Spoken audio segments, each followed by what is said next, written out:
Ay palangga, pasyal taliwat subong makadto ta sa isang nga cafe diri sa Baguio. Isa siya ka Korean nga cafe. Nami ang iyang nga decor.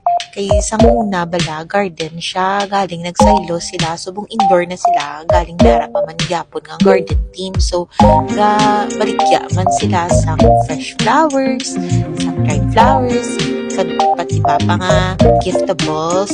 So, open sila from 8:30 to 10:30 daw naglawak kid ang ilang nga space subong may arang sila tables no pwede ka mo ma-work dala yung inyong nga laptop may arang man sila daw mas comfy na bala nga sofa pwede ka mo pumpo pwede mo maistoryahe at